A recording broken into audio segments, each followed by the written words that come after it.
Hello everybody, in today's video we've got an unboxing from hknowstore. Now before we get into this, I want to address that I am using my stack mat here to unbox on. I do have my glass underneath, as you can see, my usual light reflection right there.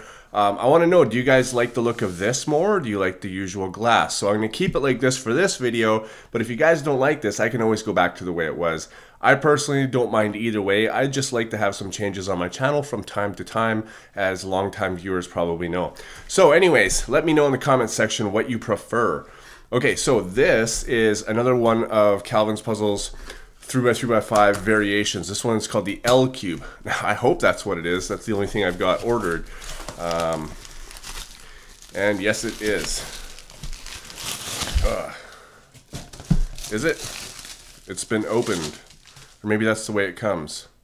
Anyways, so after I received the two samples that he sent me of the 3x3x5 and the X cube or the cross cube or whatever, I went ahead and bought the L cube because I thought, you know, that would be really cool and fun to solve. And I'm seeing that some people on YouTube have come across some strange parity to do with the corners, but I just thought about that and I can see why that would happen, and I can also figure it out how to. It's a little bit of deconstruction and reconstruction to get out of that. But anyways, I'm super stoked to get into this. I just want to take a look at the box. This is the usual Calvin's puzzle box with some of the other puzzles on the back.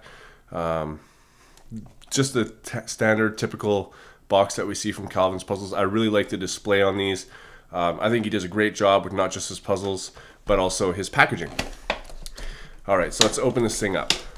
Now there's actually 8 different variations, and I think there's still going to be more. I'm not sure, but I've actually got a couple more coming to show you guys. So, and every one of them that I know about, I can see that is solved a little bit differently, but they do have some similarities as well.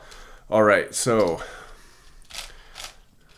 yes, this is the L cube, and it is called that obviously because it is shaped like an L, a big fat L, and you can see that the puzzle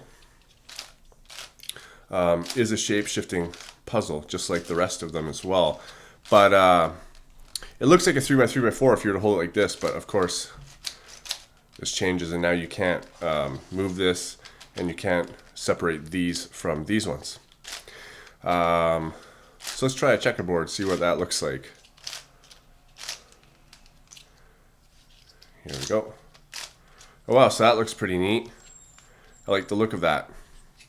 Alright, so as for the turning of this puzzle, I really like the turning. I think that it's pretty smooth. Actually, it's really smooth. It's a little bit catchy on some areas, I noticed while I was doing that checker pattern. But it feels really strong, really sturdy. And the X cube also felt like that as well, whereas a 3x3x5 didn't, but I actually made it feel really good by just lubricating it a little bit more and tightening it. So the mechanism is really, really good. So I'm not going to go and break open this puzzle and show you the mechanism, and the reason for that is because it's the exact same mechanism as a 3x3x5. It's just instead of putting this one here, they put it here. It's the same thing. And now we can also mix these layers with these layers by turning them up, and now you can see that I've just changed everything. So alright, so I'm going to go ahead and scramble this thing up. I guess the first thing I should do is scramble these up.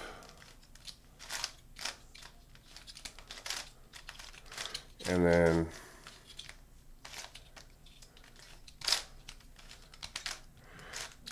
I want to make sure that they're all, so these are together still, and so are those. So let's move these back. Okay, so now all of these are separated out, and now we can go ahead and scramble it like a 3x3.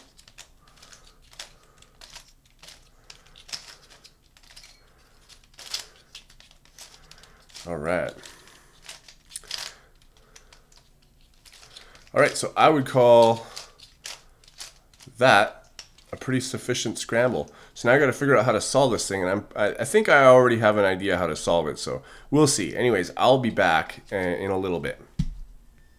Okay, so it's been a few days now, and I've solved this a couple of times. It's relatively a lot easier than I thought. The first time I solved it though, getting it back into this shape, even though it would still be scrambled on this layer here and this layer here, it was relatively challenging the first time, and I'm not sure why that is. I think it's just because I'm trying to deal with so many different shapes, because, you know, this corner piece here is actually this shape, and this one going out that way, and this one going out this way. Edges have two that have two pieces, and then two that have one. I just had to wrap my mind around that, but once I finally figured it out and kind of understood it, it was relatively easy. Now it's basically the same thing as that X cube, where it's got this, you know, the extensions on all four sides.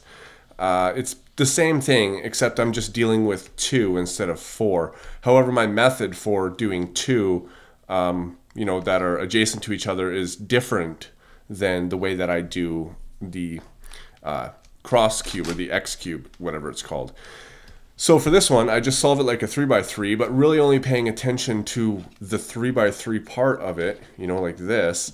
And then once that's done, I just deal with these two just like I do with 5x5 super cube centers. It's really not that difficult at all.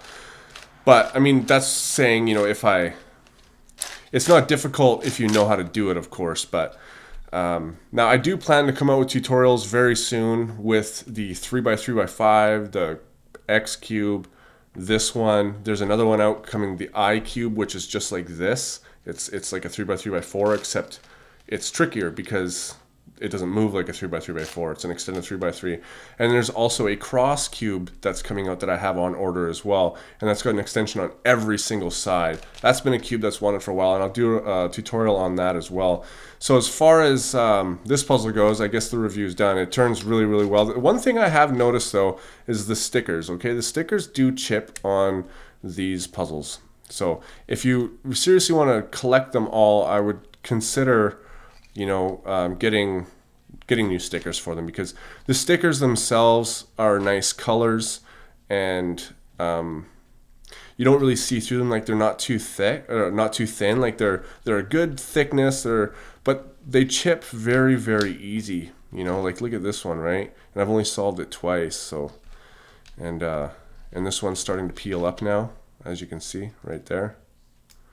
Other than that, though, the puzzle is flawless. Like, I have zero bad things to say about it, aside from partial of the sticker quality. So anyways, guys, you know where to get this. If you want it, the link is in the description, and I will see you on my next video.